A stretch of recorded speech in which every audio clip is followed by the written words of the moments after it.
Amém? Podem se sentar. Queria cumprimentar também as pessoas que nos acompanham através da TV Rica. Uma boa noite a todos. Queria te convidar a abrir a sua Bíblia na carta de Paulo aos Coríntios, no capítulo 13. Esse é um texto que o Senhor vem ministrando ao meu espírito há mais ou menos um mês. Faz um mês que eu venho meditado muito nesse texto. Esse texto tem me sustentado nesse último mês. Esses têm sido dias, na verdade, a história da minha vida com Deus sempre foi uma história de desafios. Eu sempre fui desafiado por Deus a confiar e a crer, mesmo que eu não conseguisse enxergar ou entender. E nesse último mês, toda a construção de Deus ao longo dos últimos anos foi necessário para que eu pudesse resistir, suportar e avançar e não parar.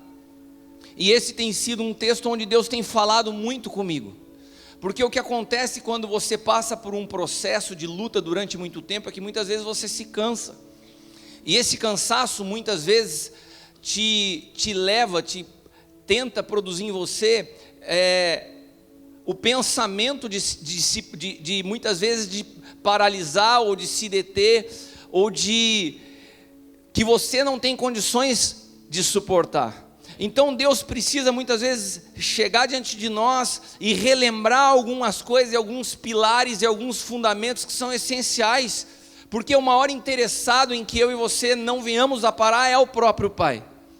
Todos os processos da nossa vida são preparados por Ele, porque Ele tem um objetivo muito além daquilo que os nossos olhos podem ver.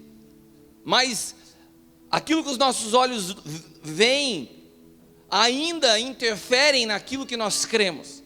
Então por isso que Ele precisa reafirmar algumas coisas que podem nos sustentar. E esse é um texto que eu consegui entender por uma perspectiva diferente do que eu sempre havia lido. E eu quero que essa noite possa ser mais do que uma palavra, possa ser mais do que um ensino teológico, pode ser mais que uma leitura de um texto, mas possa ser o derramar da vida que tem me sustentado e que possa sustentar também você. Amém? Quantos querem isso na sua vida? Meus irmãos, se nós fôssemos nessa noite ouvir alguém falar daquilo que leu numa faculdade, pouco impacto teria na sua vida. Se eu fosse contar para você a história de um homem que eu aprendi nos livros da história, se eu fosse falar para você a respeito de Pedro Álvares Cabral, eu ia falar muitas vezes com conhecimento de causa de quem estudou, mas sem a vida de quem caminhou com ele, porque eu não o conheci. Assim tem se tornado a pregação e a mensagem do Evangelho nos dias de hoje. Há muito intelectualismo, há muito conhecimento, há muitos relatos históricos, mas há pouca vida, porque na realidade você falar de um Deus que você não conhece pode ser bonito, mas não tem vida. O que eu não falo de algo que eu aprendi, eu falo da vida que eu recebi, que pode me manter de pé. E é dessa vida que eu quero compartilhar contigo nessa noite. Essa vida que Paulo experimentou e ele relata nesse texto. Ele relata com a mesma força que tem me mantido de pé. 1 Coríntios 13, Paulo fala a uma igreja que possuía dons, que tinha experiência com o Espírito, mas continuava experimentando também a oscilação da sua fé com práticas pecaminosas terríveis.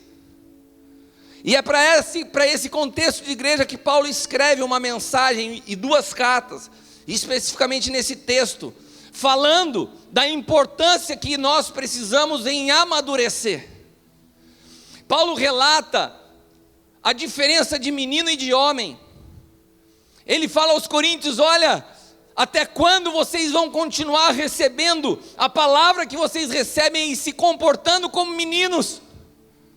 Porque quando eu era menino, eu pensava como um menino, eu elaborava na minha mente pensamentos como menino, eu falava como menino, mas quando eu cheguei a ser homem, eu deixei as coisas de menino. Agora permanecem a fé, a esperança e o amor, mas o maior de todos eles é o amor. E quando Paulo começa a falar disso, parece que ele está falando de duas coisas distintas, que ele acabou um assunto e começou outro, mas ele está falando da mesma coisa. A palavra menino que ele usa nesse texto é uma palavra que se chama no original népios. Essa palavra não tem a ver com criança. Aqui Paulo está falando o seguinte: Paulo está falando de imaturidade. Ele está falando de homens que se comportam como menino, ele não está falando de crianças. Ele está falando o seguinte: eu era um menino, mas ele não está relatando a sua experiência da infância. Ele não está falando assim: olha, quando eu tinha meus 5 anos de idade, eu me comportava como uma criança. Não, ele não está falando disso. Sabe o que Paulo está falando aqui, meus irmãos? Ele está falando que todo aquele histórico que ele teve de vida na Torá, no conhecimento da lei, como um fariseu, tudo aquilo, toda a pompa, todo o prestígio, todo o reconhecimento, tudo aquilo que ele fazia, levou ele a matar pessoas em nome de um Deus que ele leu, mas ele não conheceu, e isso é comportamento de menino. Ele está falando aqui: quando eu era chamado de Saulo, eu era um menino, porque meu comportamento era de menino. Não porque eu simplesmente agia como uma criança, mas eu elaborava pensamentos a respeito de Deus como um menino, porque só um menino pode achar que o Deus que é amor manda matar alguém. Então aqui Paulo está falando não de uma história de idade cronológica, ele está falando de imaturidade. Ele está falando de inexperiência, de não ter entendimento de quem é Deus. E é interessante que ele não fala assim: quando eu era menino, eu agia como menino. Ele não fala da ação, porque você pode ter ações e atitudes de homem, mas no espírito não são as suas atitudes que determinam se você é homem ou menino. É o que você pensa e o que te motiva é o que determina se você é um menino ou se você é homem. Eu posso te dar um exemplo. A pregação do evangelho para você é um assunto de homem ou de menino? A pregação do evangelho é um assunto de homem ou de menino? Agora existem muitos meninos pregando o evangelho, e não é porque estão pregando o evangelho que deixam de ser meninos. A atitude não determina se você é homem, é como você elabora o teu pensamento, se eu tenho a consciência do que eu estou fazendo. Pregar o evangelho não é uma competição de melhor para o pior. Meninos pensam na pregação do evangelho como uma maneira de promoção pessoal. Homens perderam a sua vida, e se falam para uma pessoa, para uma multidão, eles têm o mesmo impacto, porque eles estão só obedecendo à voz do seu Senhor. Então, ser menino ou ser homem não tem a ver com as suas atitudes. Você pode ter aparência de homem, mas o que determina se você é homem ou menino é como você elabora o teu pensamento. É como você desenvolve o teu raciocínio. Quando eu era menino, eu pensava como menino, eu raciocinava como menino, eu falava como menino. Não está falando de ação, está falando de pensamento. Porque a maneira como Saulo elaborava o seu pensamento a respeito de Deus era completamente equivocada. Porque a religião, ela não pode te levar ao amadurecimento. E quando ele fala assim, quando eu cheguei a ser homem, ele está falando assim, quando eu cheguei a Cristo. Quando eu cheguei a ser homem, porque você só se torna homem no espírito quando você se encontra com Cristo. Então ele fala assim, quando eu cheguei em Cristo, eu deixei as coisas de menino. Cara, o que Paulo está falando aqui é incrível. Ele está falando assim, olha, quando eu tinha fama, quando eu tinha dinheiro, quando eu tinha prestígio, quando eu tinha o reconhecimento do povo, quando eu matava e mandava matar, eu era um menino.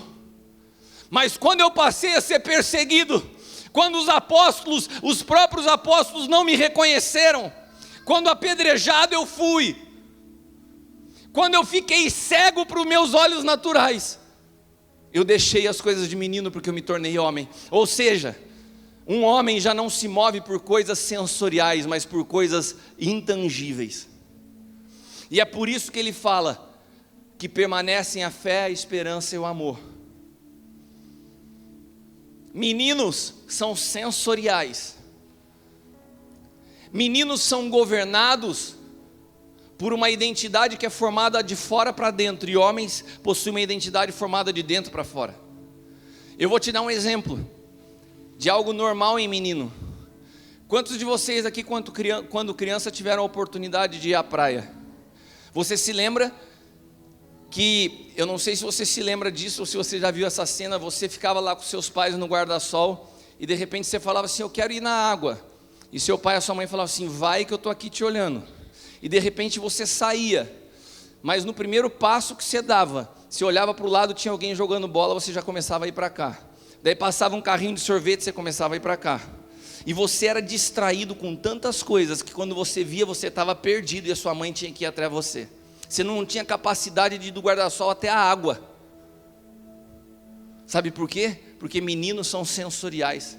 Tudo que vê, tudo que ouve, distrai. Não tem problema você ser menino e ser sensorial. O problema é você crescer e continuar a ser governado pelos seus sentidos. Você quer ver coisa mais ridícula? É um homem com a minha idade, quando passa uma mulher, o cara vira e olha assim. Continua como um menino, comportamento de menino, casado e age como menino. Por quê? Porque é sensorial. Meninos têm sua identidade, como eu disse, formada de fora para dentro. Sabe o que é isso? Um garoto chega na escola e um amiguinho fala assim para ele, cara, você é muito burro. Daí ele chega em casa, ele espera, acabar a escola. Normalmente criança é assim. Daí chega em casa, o pai e a mãe vai buscar na escola, começa a desabar, chorar no carro. Fala, o que foi, filho? Me chamaram de burro, pai. Daí o pai pega, a mãe pega, principalmente a mãe, pega no colo e fala assim, você não é burro não, filho.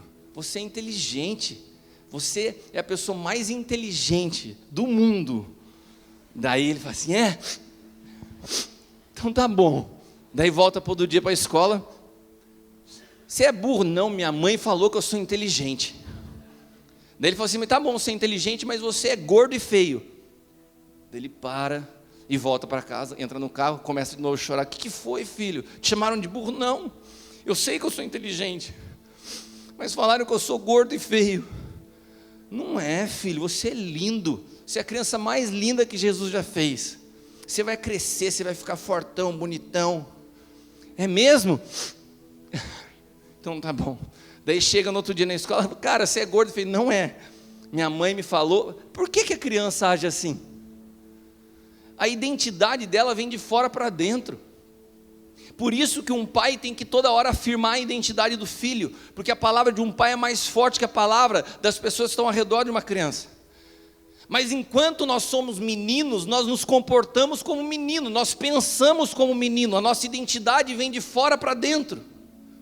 Mas quando você se torna homem, é a tua convicção no espírito que te fala quem você é, não são as circunstâncias e nem as coisas externas. Porque se as circunstâncias e as coisas externas continuarem falando a respeito de você, com certeza os problemas vão te parar na vida. Então Paulo fala assim, quando eu era menino, eu agia como menino, eu era motivado por coisas externas. Mas quando eu cheguei a ser homem, Deus me fez cego.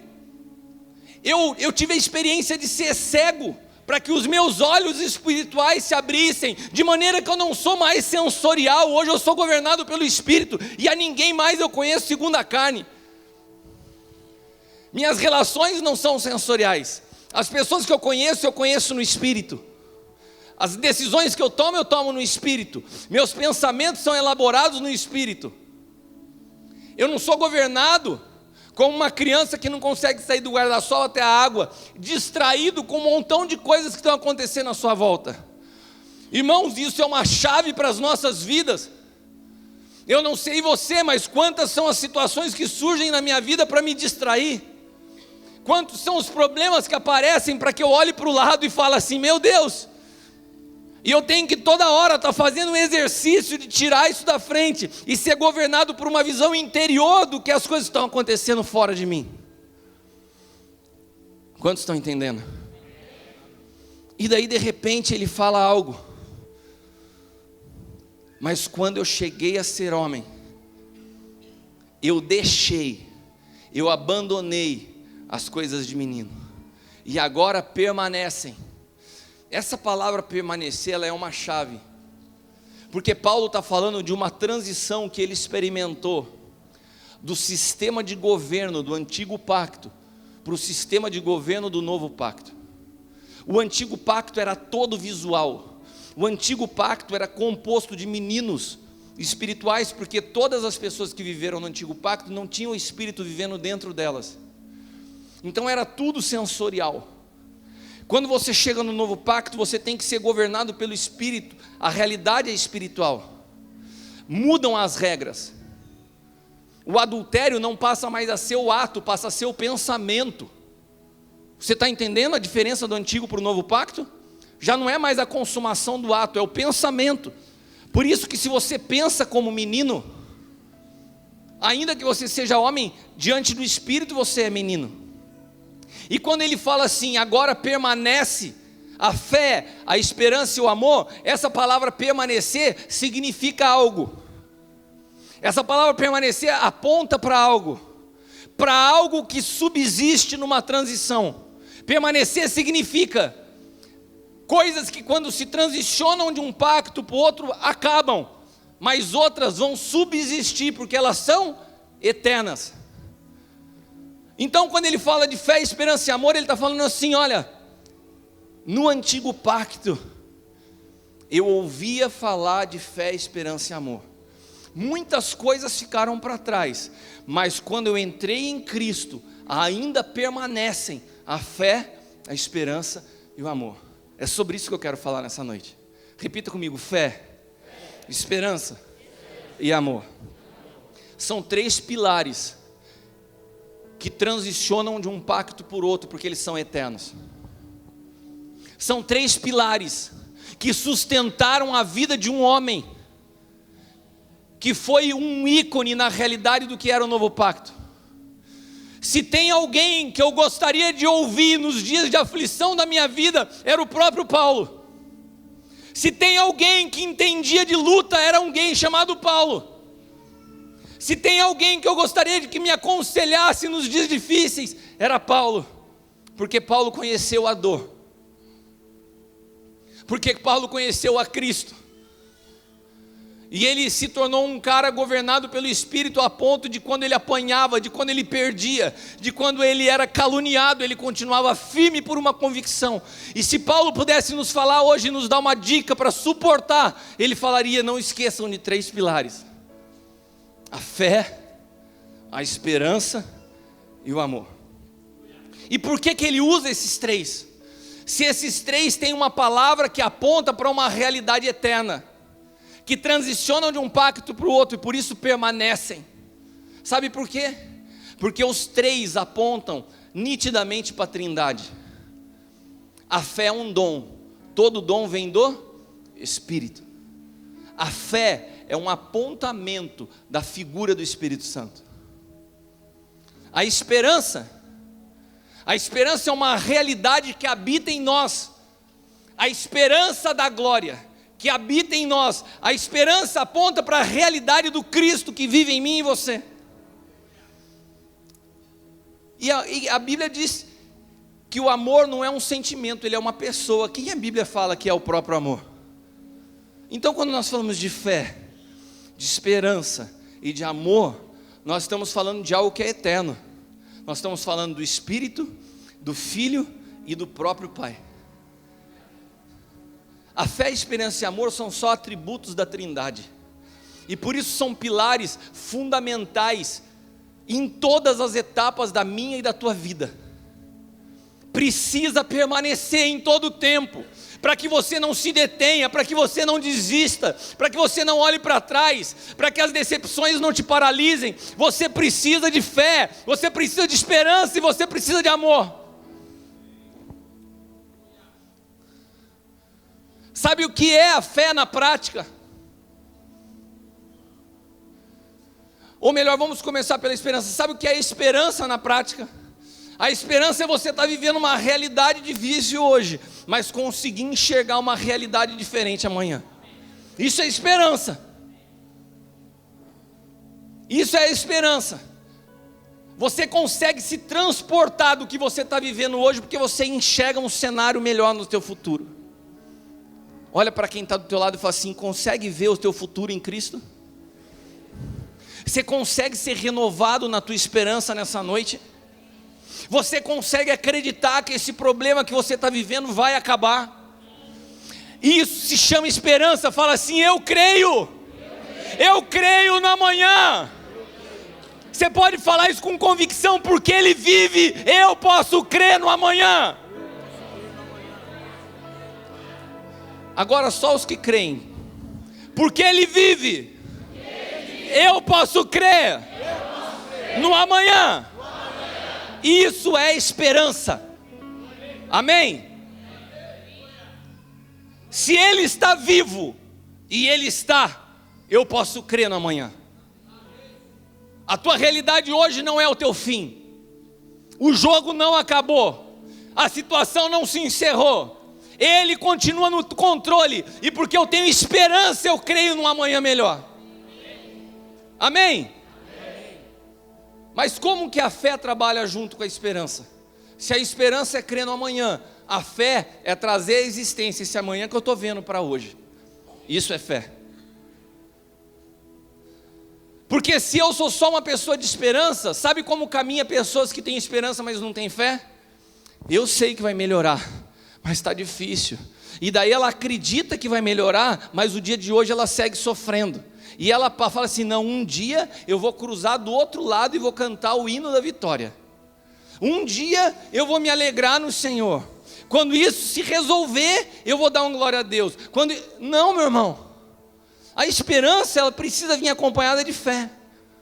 Porque a fé, ela traz à existência para hoje a realidade que eu estou vendo amanhã. Isso é fé. Então, ainda que eu esteja cercado de situações complexas, porque eu tenho esperança num amanhã melhor, e a fé me dá a capacidade de já sentir o gosto da vitória do amanhã. Hoje eu consigo viver cada dia em alegria no Senhor. Repita comigo: a fé e a esperança. Mas a Bíblia fala que a fé e a esperança, dentro desses três, elas apontam, elas trabalham em conjunto, para uma realidade superior às duas, que é o amor. Porque o Filho e o Espírito testemunham do Pai. Então a fé e a esperança, elas são ferramentas importantes para preservar o mais importante. Repita comigo: o mais importante. E sabe o que é o mais importante? É o amor. Meu irmão, se o diabo conseguir te levar a crer que Deus não te ama, tudo acabou. O amor é o mais importante. Nos dias mais difíceis da minha vida, a âncora da minha alma foi e é: eu sei que o Senhor me ama. Eu sei que o Senhor me ama. Eu sei que Ele me ama. Eu sei que Ele me ama. Eu tenho convicção que Ele me ama. Eu tenho convicção que Ele não me abandonou. Eu tenho convicção que Ele me ama. E nessa âncora eu me apego para que as ondas não possam me jogar de um lado para o outro. O amor é a base da sustentação da vida. Deus criou o homem com uma necessidade de amor. Nenhum casamento subsiste sem amor. Sabe por quê? Porque toda mulher tem a necessidade de se sentir amada pelo seu esposo. Todo esposo tem a necessidade de se sentir amado pela sua esposa. Um casamento não acaba quando acaba o amor. O casamento acaba quando o outro já não consegue perceber o amor. Eu já aconselhei casais onde o cara fala assim, a esposa fala assim: apóstolo, eu acho que ele não me ama. Daí você vai conversar com o cara fala assim: não, mas eu amo. Eu falei: cara, então tem alguma coisa errada, porque você ama e ela não percebe que você ama. Não adianta falar que tem o amor, se esse amor não é percebido. Sabe por quê? Porque todos nós precisamos nos sentir amados. Um filho, ele precisa se sentir amado pelos pais. Sabe qual que é o grande problema da sociedade? Já dizia Cabo Daciolo: É a falta de amor. E é uma verdade. Nós nos tornamos egoístas. Nós nos tornamos focados em nós mesmos. A igreja se tornou centralizadora, denominacional. Os interesses não são mais do reino, são da denominação. E quando você perde de vista o amor, você perdeu o que Paulo fala que é o mais importante. Não adianta ser um homem de fé, não adianta ter esperança se falta o amor. O amor é o que traz o senso de identidade, não só de maneira individual, mas em todas as relações onde nós estamos.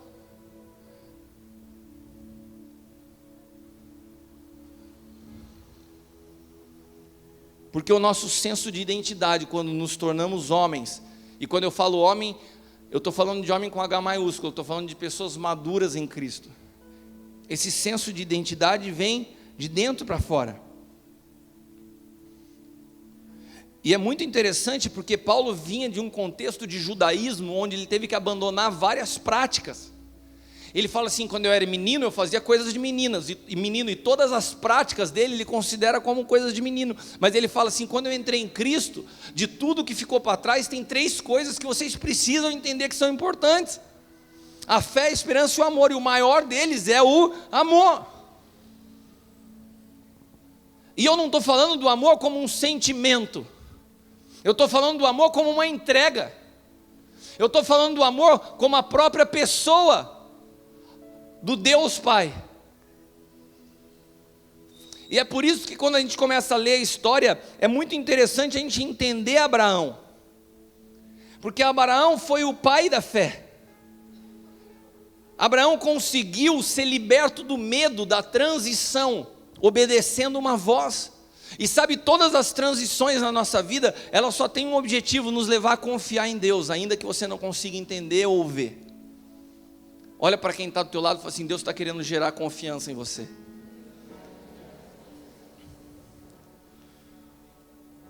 Agora, Deus é tão incrível, mas Ele é tão incrível, que Ele confiou a terra ao homem. Repita, olha para quem está do teu lado e fala assim: você tem responsabilidade sobre a terra. Ele nos colocou aqui para governar, Ele confiou a terra ao homem. E Deus é um Deus de pactos, sim ou não? Deus é um Deus de pactos. E Deus é um Deus tão incrível, que Ele cria o pacto e Ele se sujeita ao pacto que Ele criou. Então, por exemplo, Ele criou um ciclo de vida. Para o homem nascer, ele precisa sair do ventre de uma mulher. E daí ele cresce, amadurece, casa, tem outros filhos, fica mais velho e morre. Isso é um ciclo. Quem que criou esse ciclo? O ciclo da vida. O próprio Deus. E Deus é tão tremendo que Ele se sujeita aos protocolos que Ele criou na terra. Sabe por quê? Porque Ele colocou a terra sobre o governo do homem. Então Ele só pode operar na terra através do homem, porque Ele respeita o que Ele criou. Então por isso Jesus não veio como um anjo, não surgiu do nada. Ele teve que respeitar o protocolo, teve que nascer como homem, teve que morrer como homem. Mas daí tinha um desafio: como que Ele ia ressuscitar, se quem governa a terra é o homem? Se Ele se sujeita ao protocolo do homem, se o homem não estabelece um padrão para a ressurreição, Deus não pode agir, porque Deus, Ele age através do homem. Todo o protocolo que Ele criou, Ele se submete. Tem coisas que eu acho interessante, por exemplo, valeu. O apóstolo L é a paternidade espiritual da minha vida. É meu pai, é quem cuida, é com quem eu me submeto. E ele me confiou algumas tarefas, algumas responsabilidades. Entre elas, o cuidado de pastores de outros ministérios, que é o projeto que nós chamamos de Aljava. Quando o apóstolo L quer fazer alguma coisa no Aljava, tendo ele toda a autoridade como meu pai, ele não faz sem me perguntar. Eu acho incrível porque ele me chama, às vezes me pergunta: Kiko, eu posso fazer isso, aquilo? Eu falei assim: apóstolo, você falou, está falado. Ele falou: não, eu confiei a você essa autoridade. A mesma coisa no louvor. Eu tenho uma responsabilidade sobre o ministério de louvor e adoração. Quando ele pensa numa música diferente, ele me pergunta: Kiko, o que você acha? Eu falei assim: apóstolo, você é o presidente do ministério, você é o apóstolo da casa, você é meu pai. Ele falou assim: mas eu coloquei essa autoridade sobre você e eu respeito isso. Deus faz exatamente assim. Tem coisas que Ele confiou ao homem e que ele só pode se mover através do homem. Então Ele não podia mandar um anjo, Ele não podia fazer Jesus aparecer do nada sobre a face da terra. Ele tinha que fazer com que Jesus cumprisse um protocolo. Jesus teve que esperar 9 meses no ventre de Maria. Você consegue entender essa grandeza de Deus? Sendo Deus, se sujeita às regras e às leis que Ele mesmo criou. Mas daí Ele tem um desafio, porque esse homem, esse Deus que se torna homem e está sujeito às leis, a ressurreição não existe sobre a face da terra. Essa ressurreição tinha que ser criada por um homem. E daí Deus pega um cara de fé. Deus pega um cara que tem a capacidade de trazer à existência uma coisa que não existe. E ele fala assim: eu vou dar um filho para esse cara que não pode ter filho. Porque mais ou menos ele vai conseguir entender o que é para mim o meu filho, meu único filho. E ele dá um filho a Abraão. E quando esse filho completa 30 anos de idade, Isaac, Deus fala assim: Abraão, eu quero o teu filho, que você me entregue esse filho em sacrifício. Sabe o que o escritor de Hebreus fala? O escritor de Hebreus fala assim, que Abraão creu, porque ele foi subindo aquele monte, Moriá, para sacrificar Isaac, mas a Bíblia diz que ele creu que Deus era poderoso para ressuscitar Isaac dentre os mortos. Agora deixa eu te perguntar, como que Abraão conseguiu crer que Deus era poderoso para ressuscitar Isaac dentre os mortos, se não havia ressurreição sobre a face da terra? Se ninguém havia ressuscitado, se nunca ninguém tinha pregado sobre ressurreição, ainda não havia sido escrito o livro Cristo de dentro para fora, o poder da ressurreição. Abraão não teve acesso a isso. E ele falou assim: Deus é poderoso, inclusive, para ressuscitar. Da onde ele tirou isso?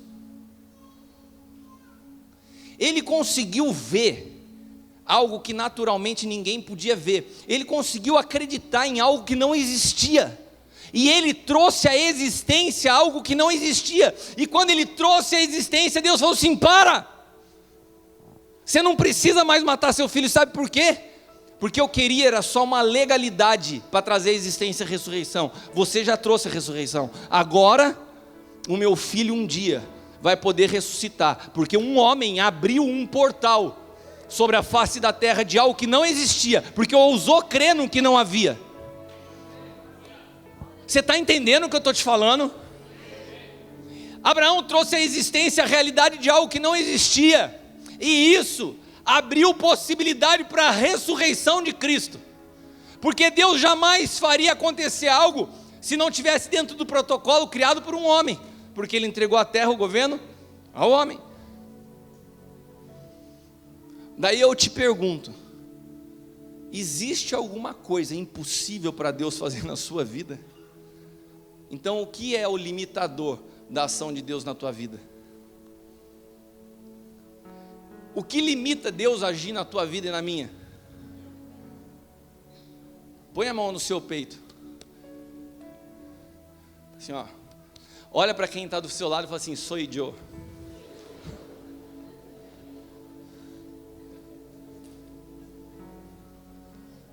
Meu irmão, qual a realidade, qual a impossibilidade do que você está vivendo hoje? O que você olha para a tua situação e fala assim: cara, isso eu não consigo ver maneira disso ser resolvido? Alguém aqui tem alguma dívida impagável? Só o seu Jorge. Tem a Eliana também. Você é capaz de crer, pastor Eliana? Porque você é uma mulher de palavra. Você falou que ia falar bastante na oferta e falou.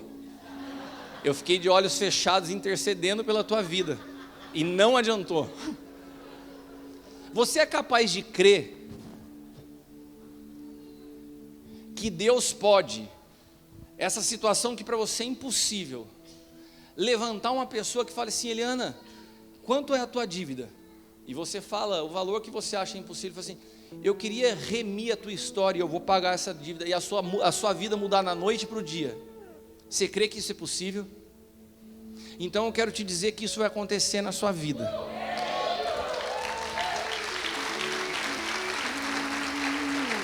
Você crê de verdade? Você crê de verdade? Eu não estou ouvindo daqui. Você crê de verdade? Eu estou te falando de verdade. Deus vai fazer isso na sua vida.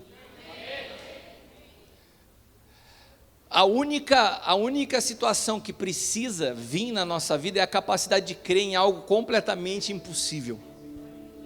Abraão creu, e quando ele creu, Deus falou assim: para, não precisa mais matar o seu filho. A única coisa que eu queria era alguém capaz de crer em algo que nunca viu. Você consegue crer em algo que você nunca viu? Você consegue crer que de uma cidade do interior chamada Taubaté, Deus pode transformar uma nação? Você consegue crer que essas pessoas simples que estão sentadas do seu lado, que ministros que nessa casa são extremamente acessíveis e simples, carregam o poder de Deus para transformar a história dessa nação? Pelo menos uns 10 creem, já é suficiente.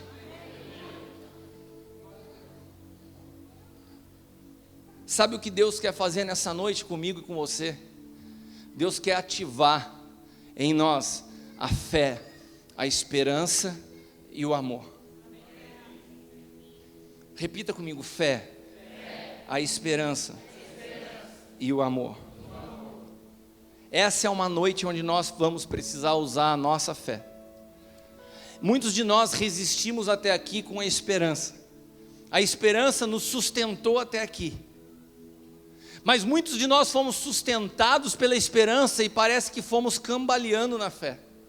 A gente segue acreditando que Deus é poderoso para fazer um dia, mas nós não conseguimos trazer esse dia para hoje. E eu quero começar a decretar, porque assim o Senhor me disse, que hoje é o dia que o Senhor nos fez, e nesse dia eu me alegrarei. Eu quero começar a produzir uma legalidade para Deus agir nas nossas vidas. Eu quero começar a declarar o que eu creio ainda que meus olhos naturais não vejam, porque foi isso que Paulo aprendeu. Ele precisou ser cego dos seus olhos naturais para enxergar pelo Espírito uma outra dimensão. Essa noite é noite de você confiar no amor de Deus, no amor surpreendente de Deus. É noite de você confiar que se Ele te ama, Ele tem a solução para o teu problema. Ele tem a solução para um sonho que já parecia impossível. Olha para quem está do teu lado e fala assim: volte a sonhar. Isso não é uma dica, isso é uma ordem. Olha para quem está do teu lado com cara de bravo e fala assim: volte a sonhar.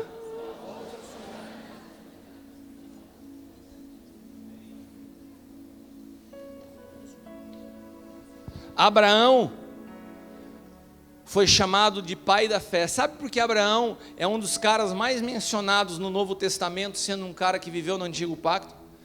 Porque ele tinha características que transicionam de um pacto para o outro: fé, esperança e amor. São esses atributos que nos fazem, que nos identificam com a Trindade. Essas são as características que nos fazem ser diferente de todo mundo. Nós não nos movemos pelo que vemos. Nós somos sustentados por uma esperança, mas essa esperança não é algo inatingível. Nós temos a capacidade e a autoridade delegada para trazer isso à realidade. Chegou o tempo de desfrutar dos sonhos. Chegou o tempo de ver acontecer aquilo que você confiou até hoje.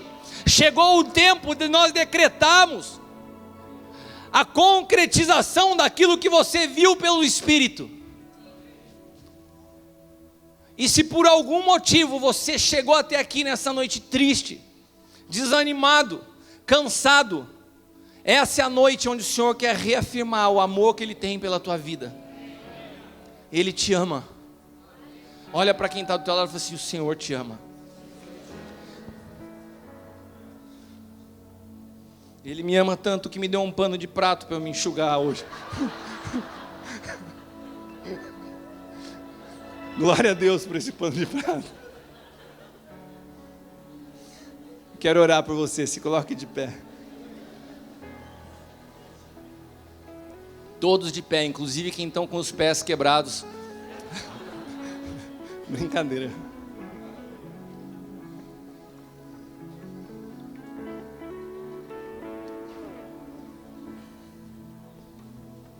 Pode ir. Hoje foi um dia onde eu passei o dia todo com meu coração muito apertado. Eu sei que muitas das coisas que eu experimento na minha vida não dizem respeito a mim. Eu creio que de fato, quando Paulo fala não vivo mais eu, Cristo vive em mim, eu creio que essa realidade é uma realidade que se torna cada dia maior na minha vida. E como apóstolo eu sei que muitas coisas eu experimento em função do corpo a qual eu pertenço. Então eu sei que essa angústia, esse aperto que eu senti ao longo do dia de hoje não era algo relacionado somente à minha vida. Eu acredito que nessa noite, nesse lugar, tem muitas pessoas que estavam assim, ansiosos, com o coração apertado, com uma aflição que você já não sabe nem por que é.